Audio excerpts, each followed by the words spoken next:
Irmãos, vamos salmodiar nessa manhã preciosa de domingo com o Salmo 119, do 89 ao 96, parágrafo que nós estamos, no qual, na língua hebraica, cada um desses versículos, a primeira palavra começa com a letra L, na língua hebraica. Em hebraico, a letra L se chama Lamed, a letra Lamed. Em português não dá para ver isso, né? Mas só em hebraico. 89 a 96. Então, leiamos juntos em oração.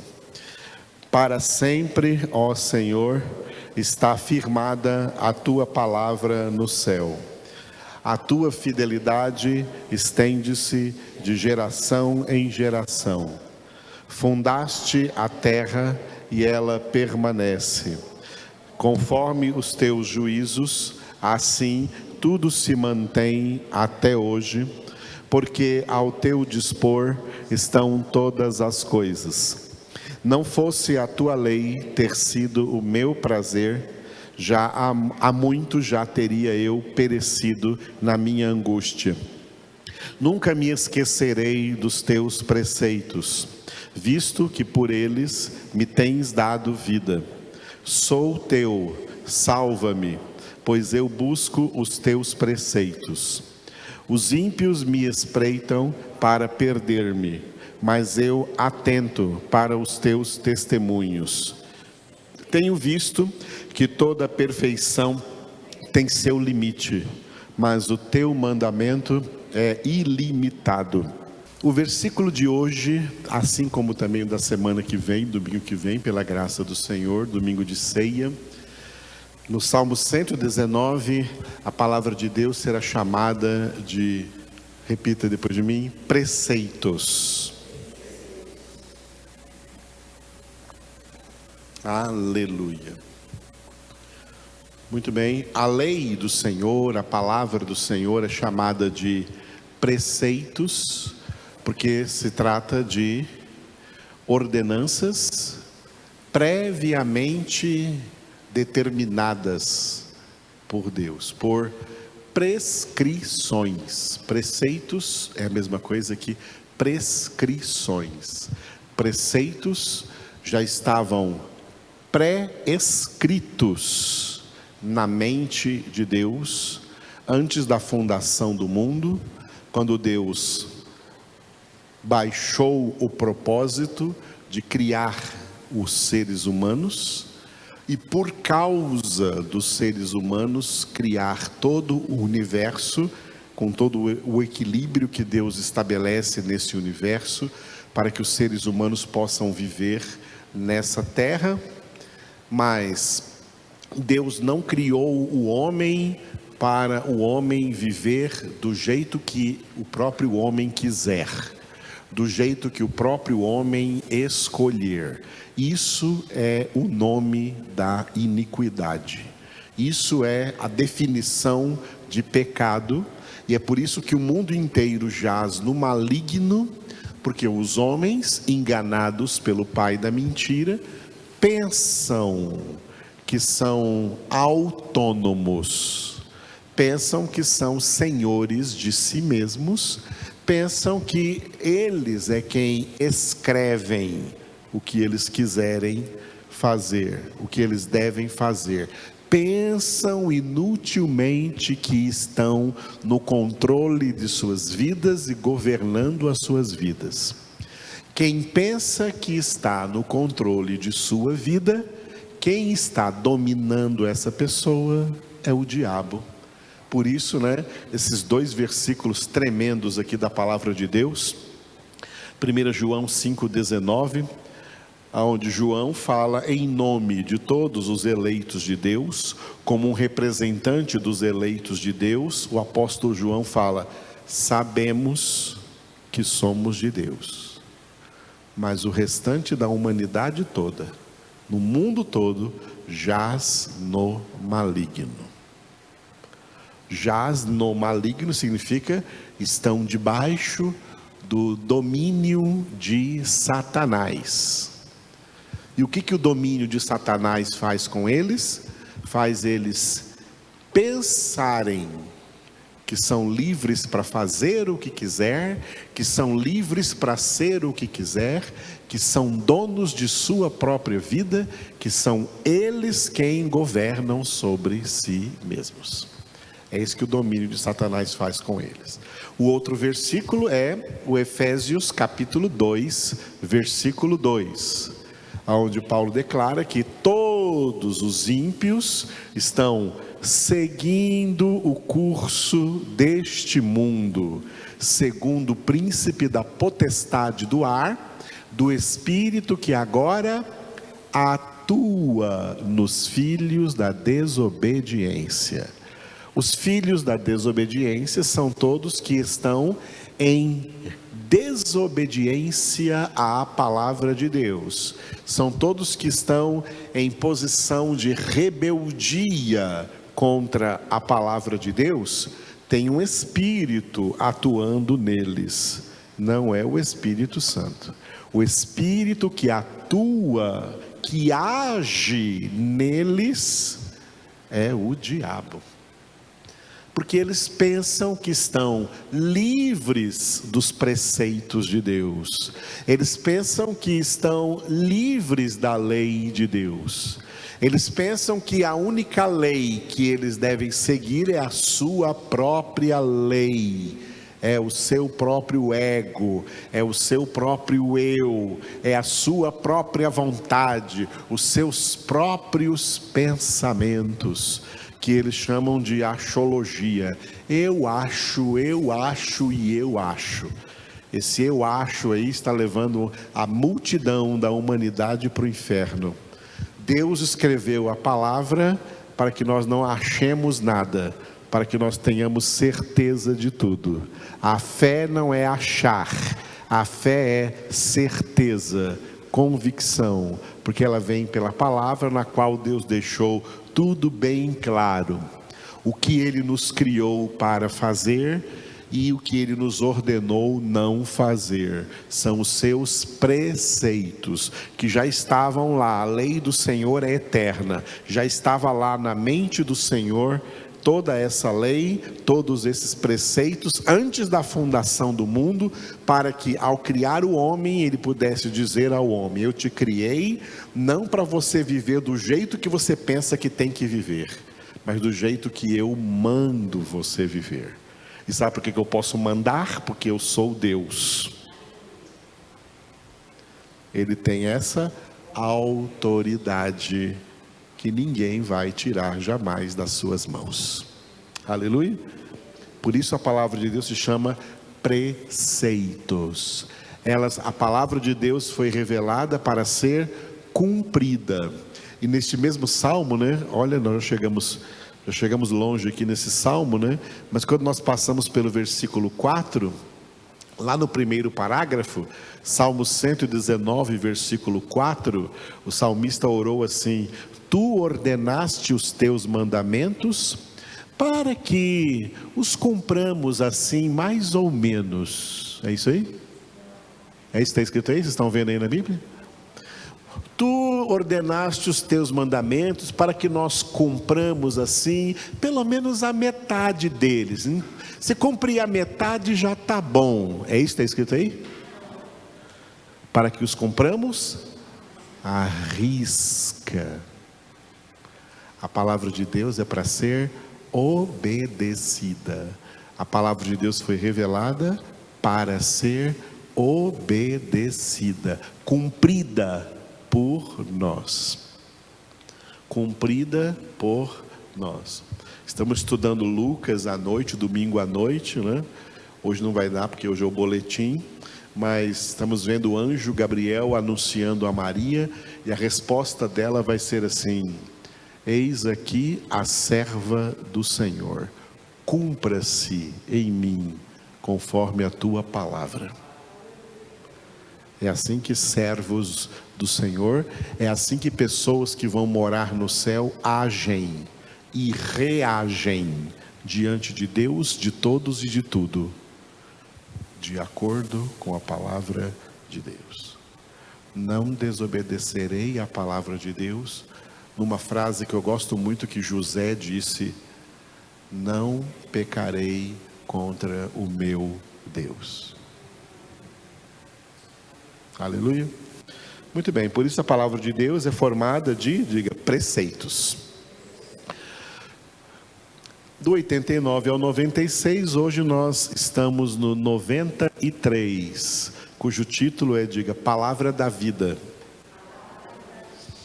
A palavra de Deus é a que dá existência a tudo e também o que dá vida a todos os seres viventes, inclusive, principalmente a todos os seres humanos.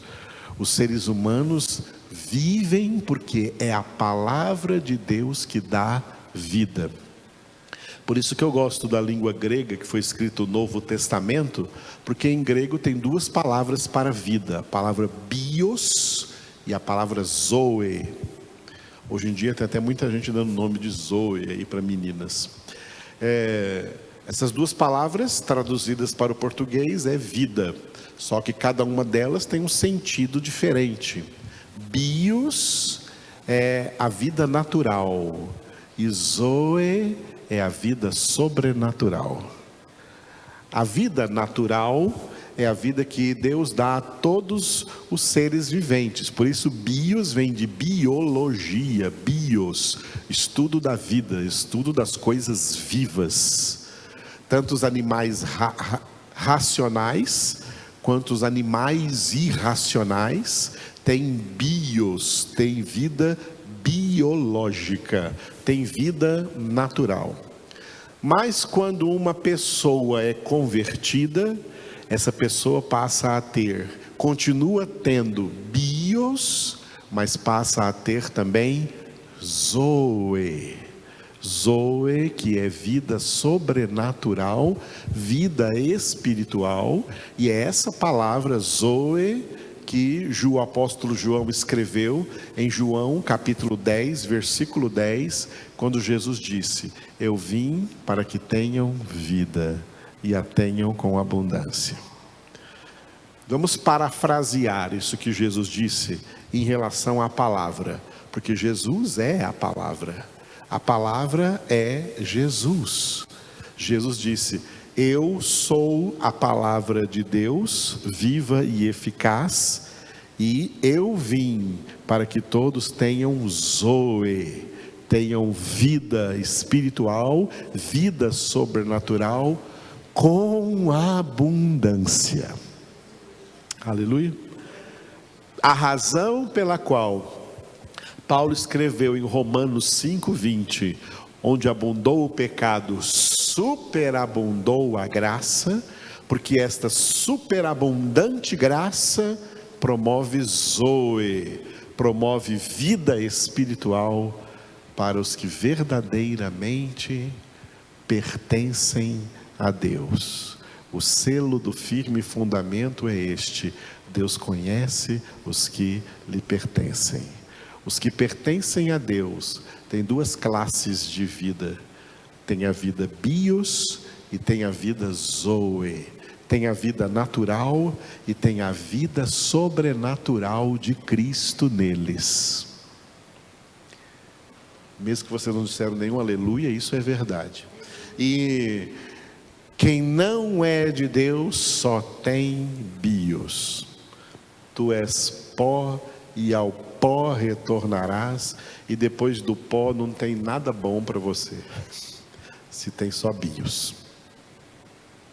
Muito bem, a palavra de Deus é quem dá a vida, tanto bios como zoe. A palavra de Deus é que a todos dá vida, respiração e tudo mais. Amém? Neste versículo 93 aqui na nossa tradução em português, que não vai ter muita diferença do hebraico, esse versículo está bem fiel ao hebraico. O salmista orou assim: nunca me esquecerei dos teus preceitos, visto que por eles me tens dado vida. Vocês.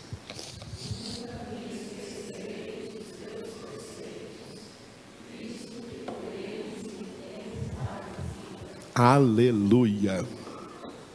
Glória a Deus. Em hebraico está escrito Leolam lo eshkar pikudeira kivan hiitani. Com letras em português, primeira palavrinha, diga Leolam. Leolam é como se fala em hebraico para sempre. Para sempre. Em hebraico não são duas palavras, para sempre. É uma palavra só, Leolam. Como em inglês, né? São duas palavrinhas que juntaram e virou uma só. Forever. Forever em inglês, em hebraico, Leolam. Leolam é para sempre. Para sempre. Aí tem, unido com o hífen ali, diga Loeshkar. Isso, esse esh é assim mesmo. Loeshkar. Loeshkar. Lo é não. Lo em hebraico é não. Tá? Em inglês é no ou not. Em hebraico é lo. Lo. Eshkar é o verbo esquecer. Não esquecerei. Para sempre eu não esquecerei. Para sempre eu não esquecerei. Segunda linha, diga picudeira.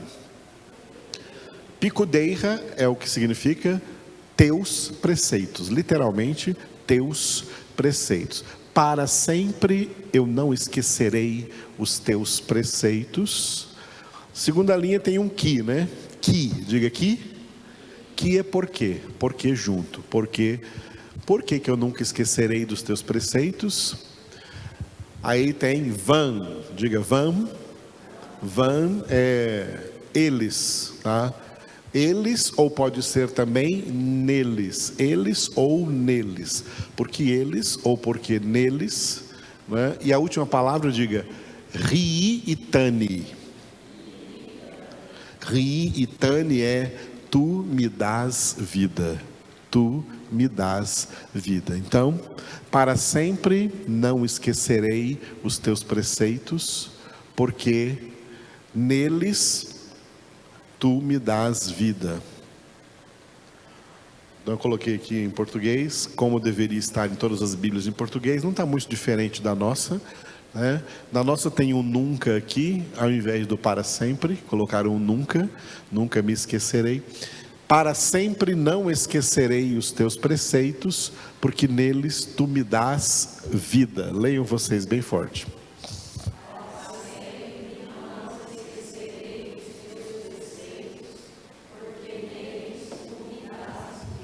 Aleluia. Bom, preceitos aqui está substituindo palavra, a palavra de Deus. Vamos refazer o versículo colocando palavra no lugar de preceitos. Fica assim, ó. Para sempre não esquecerei a tua palavra, porque nela tu me dás vida. Vocês.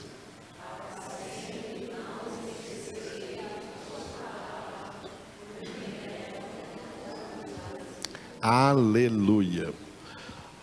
Vamos prestar atenção aqui logo de começo no verbo esquecer. O verbo esquecer, esquecimento, tá?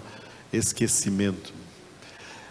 O verbo esquecer fala diretamente a uma realidade muito forte da vida humana, que se chama a mente. A mente humana. A mente humana que continua sendo, até para a medicina, para a anatomia, algo tremendamente misterioso. Continua havendo, assim como o universo é misterioso para os seres humanos, a mente humana é misteriosa para os seres humanos. Perscrutar os segredos da mente humana é a mesma coisa que pegar uma nave espacial aí e perscrutar o universo. É coisa muito grande. A mente humana vamos usar essa linguagem da informática, é um tremendo computador criado por Deus. Como isso funciona aqui na nossa cabeça é algo tremendo. imperscrutável. Vão passar todas as gerações de seres humanos, e cientistas, médicos, intelectuais estarão pesquisando a mente humana, mas não chegarão ao fim do que tudo isso representa, do que a mente humana representa, do que a mente humana é capaz de fazer. Deus nos deu uma coisa tremenda na nossa existência humana, que é a mente. A mente é a nossa parte mais importante, a parte mais importante do nosso ego, do nosso eu pessoal, do nosso ser pessoa, que a gente chama de alma. O nosso eu é a nossa alma. A alma, ela é formada desses 3 elementos principais: a mente, as emoções e a vontade. É na alma que está o pensar, o sentir, o querer ou não querer. Tudo é na alma, e geralmente nessa ordem. Primeiro pensa, então isso se transforma em sentimento, que se transforma em vontade de fazer ou de não fazer. Mas é tudo comandado aqui pela mente humana. A mente do homem é muito importante.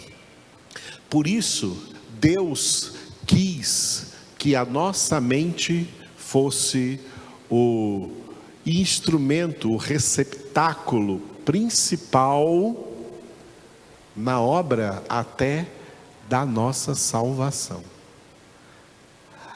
A obra da salvação acontece mediante o que Paulo escreveu em Romanos capítulo 12, versículo 2, como, repita depois de mim, a renovação da mente. Aleluia. Vamos nos lembrar de quando Deus criou o primeiro homem, Adão. Deus o colocou no jardim do Éden. Éden significa delícias, o jardim de delícias. Deus o colocou no Éden. E esse Éden era terreno, era aqui na terra. Exatamente, a localização é na Mesopotâmia, terra entre rios, hoje o norte do Iraque. Ali era o jardim do Éden, entre os rios Tigre e Eufrates. Então, ali quando Deus colocou o homem ali, falou para ele: você pode comer de todas essas árvores que estão aí no jardim. Dentre todas as árvores que o homem podia comer, estavam as árvores responsáveis pela bios.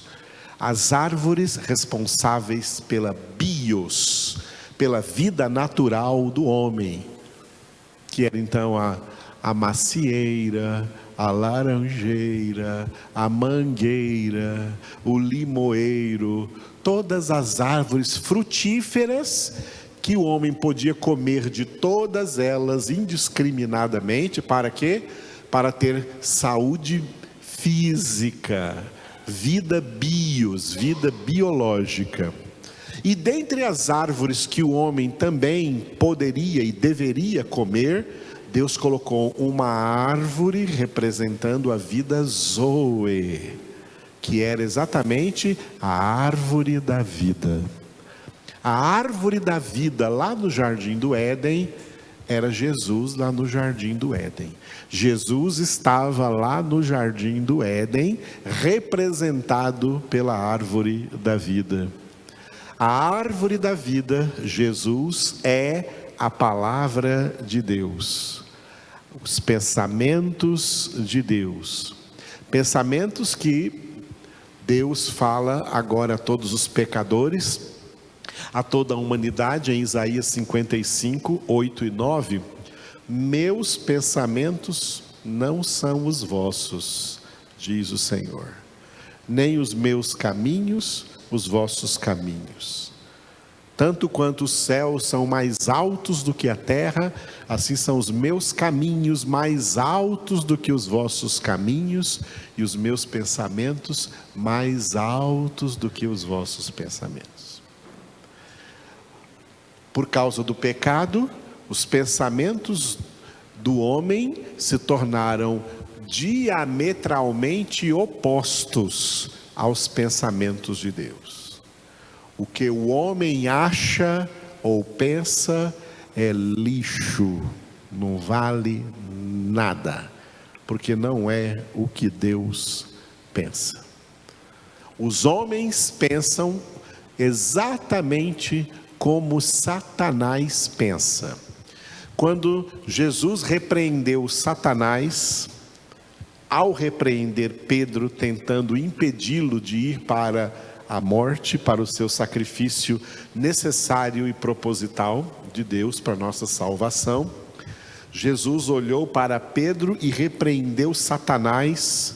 Isso está em Mateus capítulo 16, dizendo: arreda, Satanás, tu és para mim pedra de tropeço, porque não cogitas. O que é cogitar? Pensar. Não pensas, tu não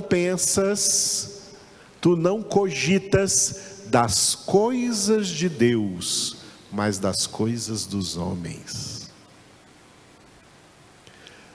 O homem foi criado originalmente para comer da árvore da vida e receber na sua mente, encher a sua mente com a palavra de Deus, encher a sua mente com os pensamentos de Deus. Só que no jardim do Éden tinha uma outra árvore que também Deus colocou lá. E dentre todas as árvores que havia no Éden, essa era a única árvore para a qual Deus disse não. Dessa árvore aí, Adão, não comerás, não comerás. Era a árvore do conhecimento do bem e do mal. Dessa árvore não comerás. Muita gente pergunta, se não era para o homem comer, por que Deus colocou essa árvore lá?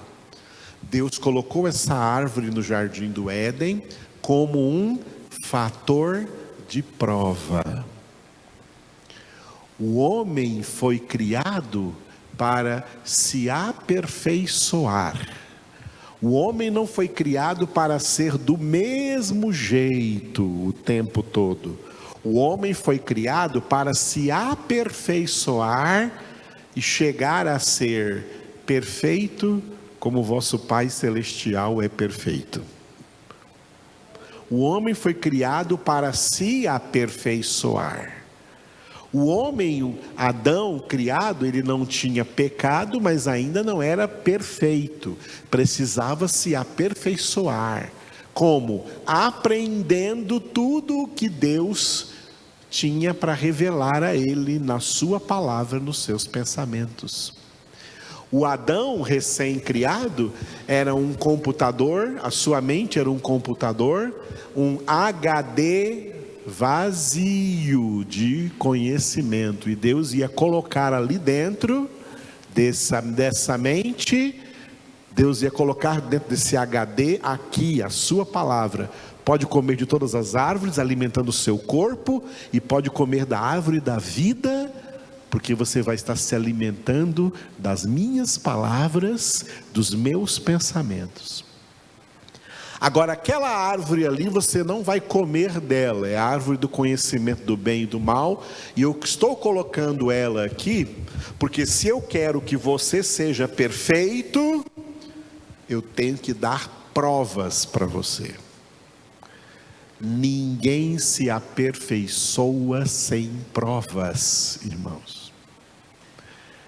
Ninguém se santifica sem provas.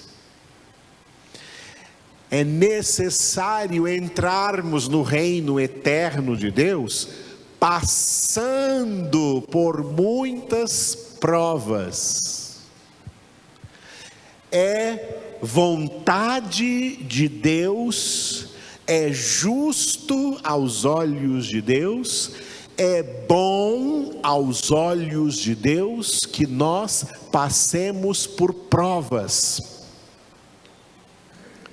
O falso Deus que inventaram por aí é um Deus que só dá aquelas coisas boas que o homem quer. Aí eles falam: Deus é bom o tempo todo porque Ele me dá tudo de coisas boas. Deus dá tudo de coisas boas, e entre todas as coisas boas que Deus nos dá, Ele nos dá provas. E elas são boas, hein? São provas boas mesmo. São provas boas para valer. Quando você sabe que vai fazer uma prova, o que você tem que fazer? Se preparar para essa prova, estudar para essa prova, se dedicar à prova que você vai enfrentar. Seria injusto que um professor desse para um aluno uma prova onde cai uma matéria que não foi ensinada ainda em sala de aula para esse aluno. Seria injusto. Ô professor, não sei essa prova aqui, nada, o senhor não deu aula sobre isso.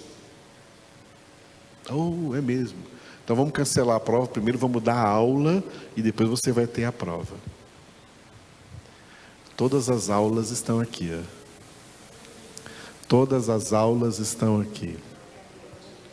A apostila para você passar em todas as provas está pronta.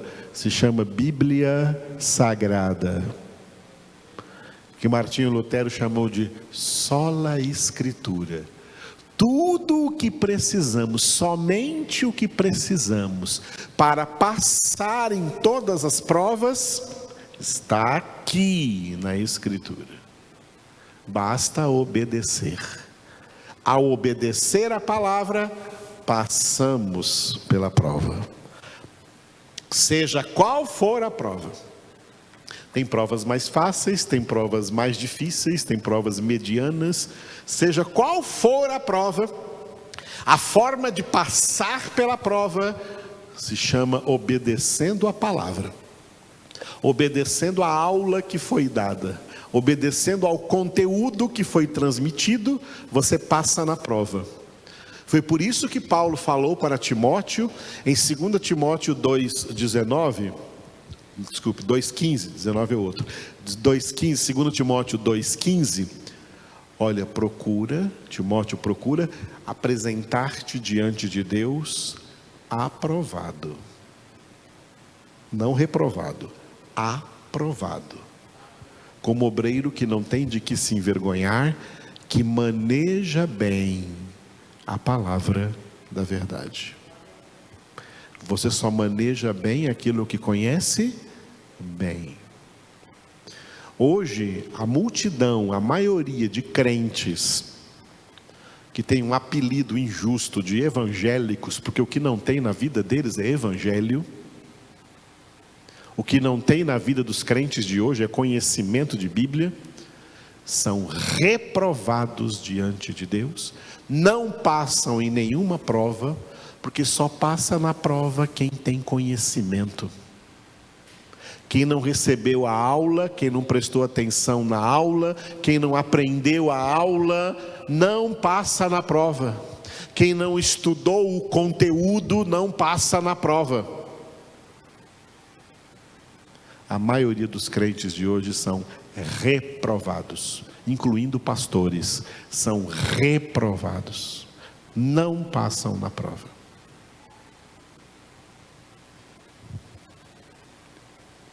Para passar na prova está aqui, o segredo é a palavra de Deus. Assim que Deus criou Adão, já deu para ele uma prova. Pode comer de todas as árvores, inclusive e principalmente a árvore da vida, que é a minha palavra, mas essa árvore aqui, do conhecimento do bem e do mal, é a única que você não pode comer.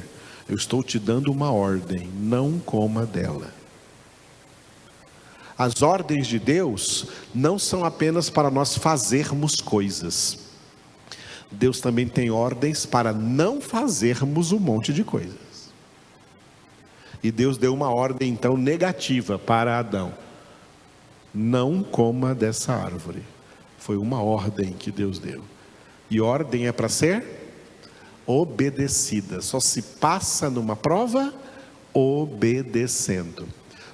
Como Adão ainda não tinha todo o conhecimento de Deus formado em sua mente, porque ainda não havia comido da árvore da vida, Deus apresentou todas as árvores, as que ele podia comer, incluindo a árvore da vida, e a única que ele não podia comer, a árvore do conhecimento do bem e do mal, era um fator de prova. Você já sabe o fim da história. Adão não passou na prova. Adão e sua mulher Eva, ambos foram reprovados, porque desobedeceram a Deus. Comeram da árvore que era para não terem comido, a árvore do conhecimento do bem e do mal, e por isso foram expulsos do jardim do Éden, para cultivar a terra, e a partir deles se gerou uma humanidade pecadora. Todos vêm ao mundo em estado de pecado. O que essa árvore do conhecimento do bem e do mal fez aqui dentro da mente humana de Adão e Eva, e contaminou todos os seres humanos, inclusive cada um de nós aqui, ou à distância. Todos nós fomos contaminados.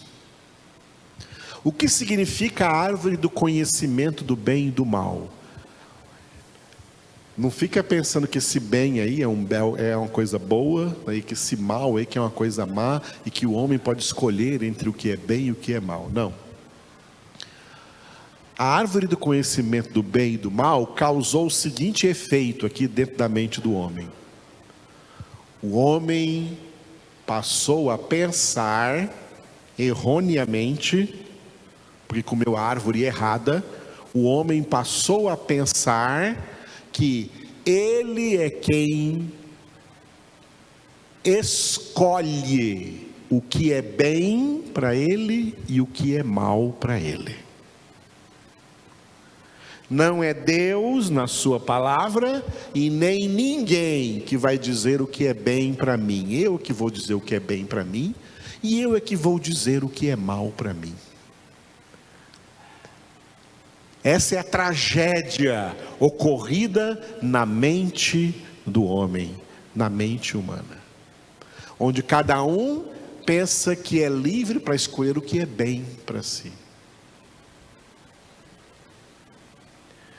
Eu já preguei, por exemplo, só para dar como exemplo, eu já preguei a palavra para muitos alcoólatras, muitas pessoas viciadas em bebidas alcoólicas. E muitas delas, então, rejeitam completamente a pregação. E até uma delas, um homem, um desses bêbados, falou para mim assim: mas peraí, Edivaldo, esse Deus que você está falando aí para mim, ele quer tirar a minha cervejinha? A cervejinha para mim é um grande bem. Se esse Deus quer tirar a minha cervejinha, então esse Deus é mau. Eu não quero esse Deus, não.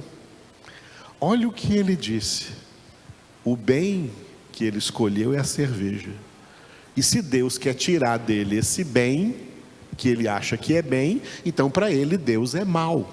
Então ele não quer esse Deus que quer tirar dele alguma coisa que ele gosta. Foi isso que a árvore do conhecimento do bem e do mal fez nos homens, tá? Eles é que escolhem o que eles acham que é bem e melhor para eles. É isso que estão fazendo aí no mundo. E aí para eles a palavra de Deus é má, Jesus é mau, a verdade é má, porque a verdade não deixa eles serem livres. A palavra de Deus está interferindo na liberdade deles. está interferindo no livre-arbítrio deles.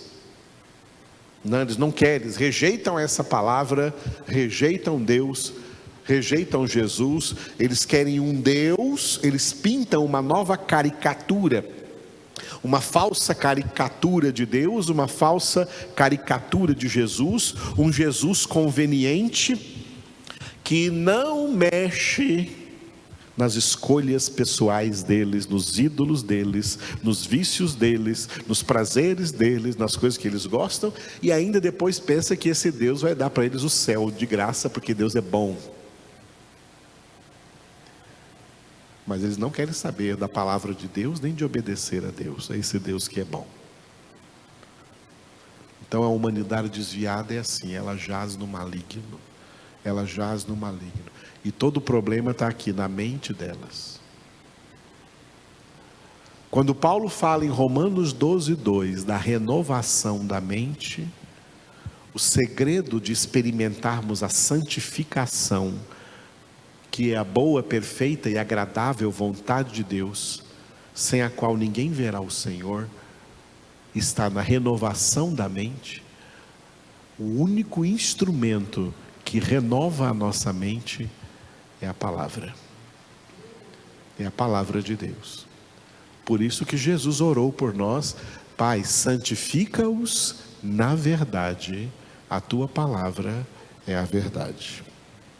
E o ministério do Espírito Santo, que Jesus chamou de o Espírito da verdade, ele vos guiará a toda a verdade, a toda a palavra de Deus. A palavra de Deus vem renovar a nossa mente. É o que não tem acontecido com a maioria de evangélicos por aí, porque esses evangélicos por aí caíram na tentação de se tornarem religiosos, espiritualistas, e não homens espirituais. Eu tenho ensinado aqui em Filipenses, nas quartas-feiras, a diferença entre espiritualidade e espiritualismo. Os crentes de hoje não são homens espirituais, são espiritualistas, são religiosos. Mas não tem vida espiritual. Sabe por quê, amados? Porque a vida espiritual, a fonte da vida espiritual é a palavra de Deus. É na palavra que nós encontramos Zoe. É na palavra que nós encontramos vida espiritual. Vida espiritual. Eu falo isso para vocês com experiência de vida, com testemunho de vida. Todos os meus anos de conversão, mais de 40 anos de conversão, não foram as experiências espirituais, emocionais que eu passei por muitas, que me deram sustentação e força contra os meus pecados. O que me deu vitória sobre os meus pecados, uma só coisa: a palavra de Deus.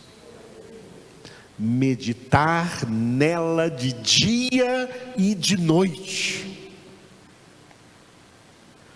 Porque quando a palavra de Deus vai sendo escrita na nossa mente, esse é o ministério do Espírito Santo, descrito por Paulo em 2 Coríntios capítulo 3, versículo 3. Único versículo, né? Tem uns versículos que são únicos, porque só fala disso ali.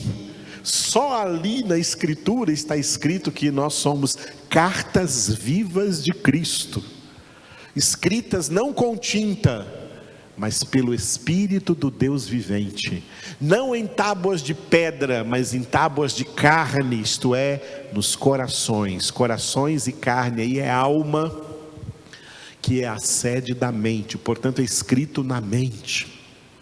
A renovação da nossa mente é o Espírito Santo pegando essa palavra aqui do papel, escrita com tinta, e escrevendo-a aqui na nossa mente.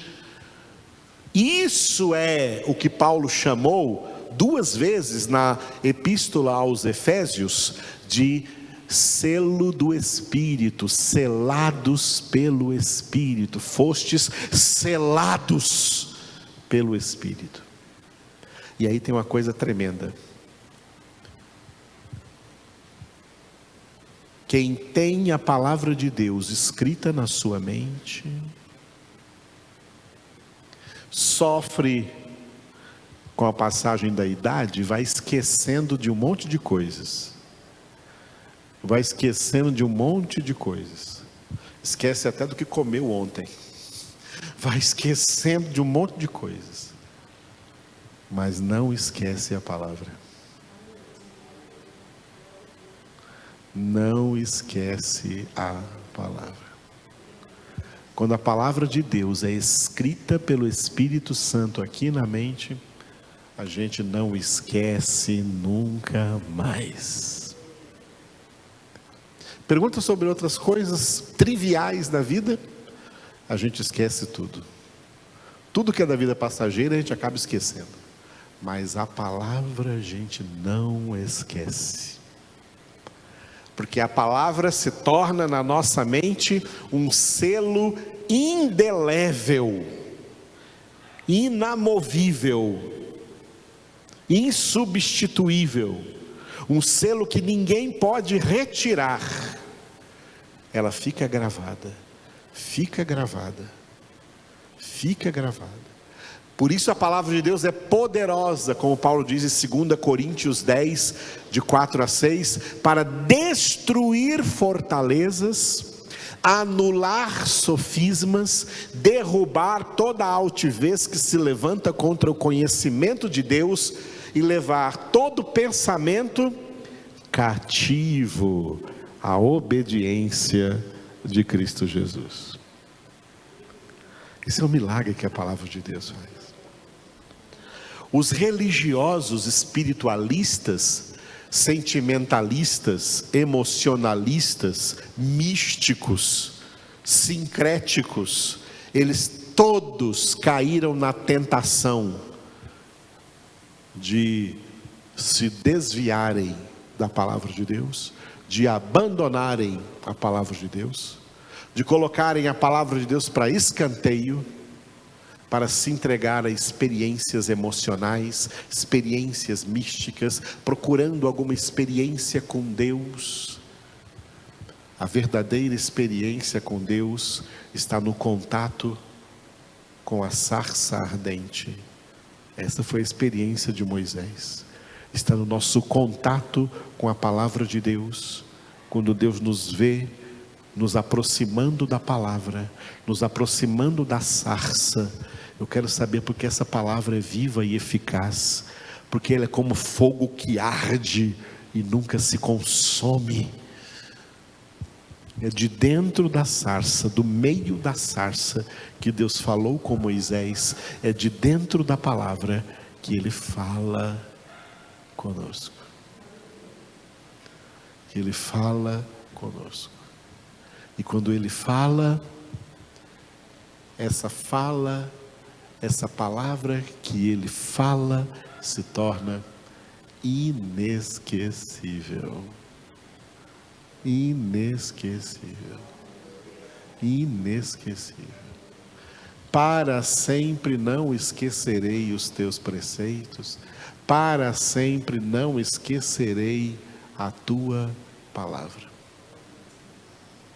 E essa palavra, gravada na nossa mente, traz zoe, traz vida com abundância, traz vida espiritual.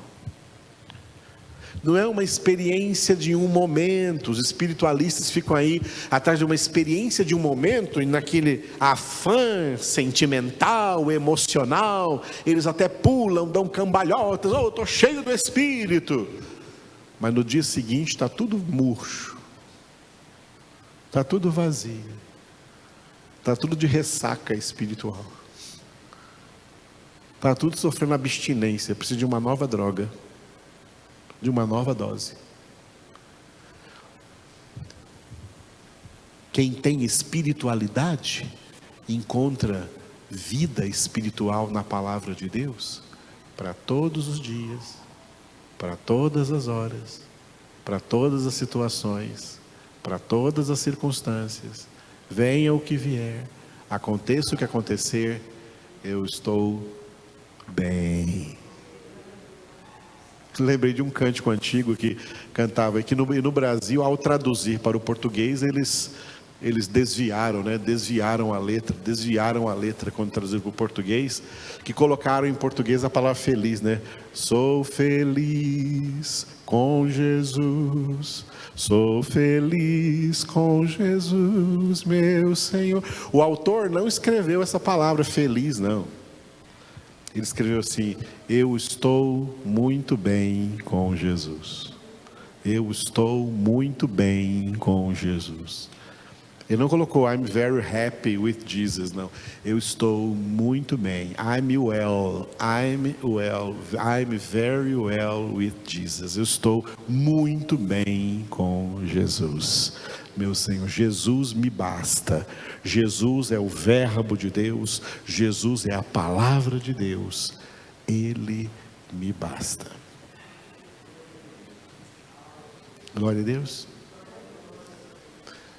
Uma vez escrita pelo Espírito de Deus, aqui impressa pelo Espírito de Deus na minha mente, não tem mais risco de esquecer.